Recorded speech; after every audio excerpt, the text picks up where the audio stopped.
Hello everyone, welcome to my YouTube channel Study Point. आज का हमारा टॉपिक रहेगा कंडक्टिव सिस्टम ऑफ हार्ट। हम लोग इस वीडियो में देखेंगे कंडक्टिव सिस्टम के बारे में एंड इसके पार्ट्स के बारे में, जैसे एसे नोड्स, एवी नोड्स, जैसे ये हुए SA nodes, AV nodes, bundle of His, bundle of branches and Purkinje fibres.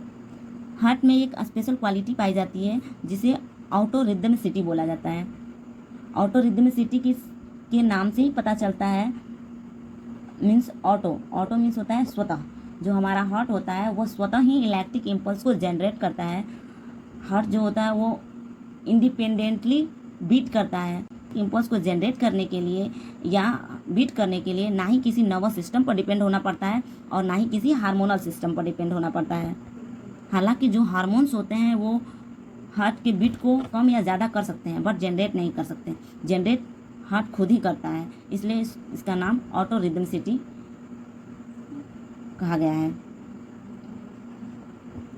Heart में ये स्पेशल क्वालिटी इसलिए पाई जाती है क्योंकि जो हमारा हार्ट होता है वो कार्डियक मसल्स फाइबर्स का बना होता है, और कार्डियक मसल्स फाइबर्स में क्वालिटी होती है कि वो इम्पल्स को खुद ही जनरेट करते हैं और इम्पल्सेस को कोऑर्डिनेट फॉर्म में ट्रांसमिट करते हैं या कंडक्ट करवाते हैं। अब कंडक्टिव सिस्टम है तो सिस्टम तो किसी एक चीज़ से मिलकर बना नहीं होता है, और बहुत सारे पार्ट्स से मिलकर बने होते हैं सिस्टम। तो हम अब आगे देखेंगे पार्ट्स ऑफ कंडक्टिव सिस्टम के बारे में। Parts of conductive system, first है साइनो आर्टियो नोड, जिसको एसे नोड भी बोलते हैं। सेकेंड आर्टियो वेंट्रिकुलर नोड्स या एवी नोड्स। थर्ड है बंडल ऑफ हीज। फोर्थ है bundle of branches and fifth है पुरकिंजे फाइबर्स। अब फर्स्ट हम लोग देखेंगे साइनो आर्टियल नोड्स। देखिए इसमें साइनो आर्टियल नोड्स है। ये साइनो आर्टियल नोड्स को नेचुरल पेस मेकर भी बोला जाता है। इसको नेचुरल पेस मेकर इसलिए बोला जाता है क्योंकि जो इलेक्ट्रिक इम्पल्स होती हैं वो ऐसे नोड से ही जनरेट होती हैं, इसलिए इसको नेचुरल पेस मेकर बोला जाता है। जब इलेक्ट्रिक ऐसे नोड्स जो होते हैं वो सुपीरियर वेना कावा के जस्ट ओपनिंग जहाँ होती है, ओपनिंग के जस्ट नीचे बिलो साइड में और राइट आर्टरियम में प्रेजेंट होता है। जब ऐसे नोड से इलेक्ट्रिक इम्पल्स जनरेट होता है तो ये इम्पल्सेस ऐसे नोड से होते हुए एवी नोड तक आती हैं। एवी नोड्स को बोलते हैं आर्ट्रियो वेंट्रिकुलर नोड्स। जो एवी नोड्स होते हैं वो प्रेजेंट होते हैं इंटर आर्ट्रियल सेप्टम पर प्रेजेंट होते हैं। इंटर आर्ट्रियल जो सेप्टम होता है वो राइट आर्ट्रियम को लेफ्ट आर्ट्रियम से सेपरेट करता है, मीन्स अलग करता है। तो जब इलेक्ट्रिक इम्पल्सेस होती हैं वो ऐसे नोड से एवी नोड तक आती हैं और एवी नोड्स इस सेप्टम पर प्रेजेंट होता है, तो जो इम्पल्स की वजह से, इलेक्ट्रिक इम्पल्स की वजह से ये जो आर्ट होती है वो कंट्रैक्ट हो जाती है। और जब आर्ट्रियम कंट्रैक्ट होता है तो इसमें जो ब्लड होते हैं वो एक्सपेल आउट हो जाते हैं, बाहर निकल जाते हैं। यानी लेफ्ट आर्ट्रियम का जो ब्लड होता है लेफ्ट वेंट्रिकल में चला जाता है और राइट आर्ट्रियम का जो ब्लड है राइट वेंट्रिकल में चला जाता है। हम लोग पिछले वीडियो में देखे हुए हैं कि लेफ्ट आर्ट्रियम में प्योर ब्लड होते हैं और राइट आर्ट्रियम में इम्प्योर ब्लड होते हैं। जब राइट आर्ट्रियम कॉन्ट्रैक्ट होता है तो राइट आर्ट्रियम का जो ब्लड होता है वो राइट वेंट्रिकल में चला जाता है और लेफ्ट आर्ट्रियम का जो ब्लड होता है वो लेफ्ट वेंट्रिकल में चला जाता है। अब जो इम्पल्सेज होती हैं ऐसे नोड से एवी नोड तक आई। अब एवी नोड से जो इम्पल्सेज होती हैं वो उसको रिसीव कौन करता है? Bundle of his.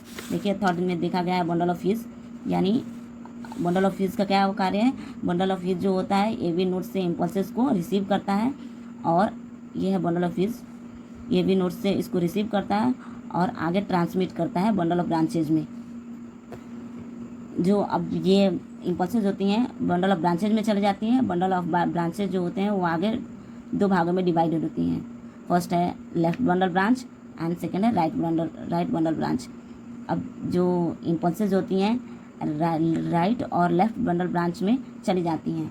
राइट और लेफ्ट बंडल ब्रांच से रिसीव कौन करता है? पुरकिंजे फाइबर्स।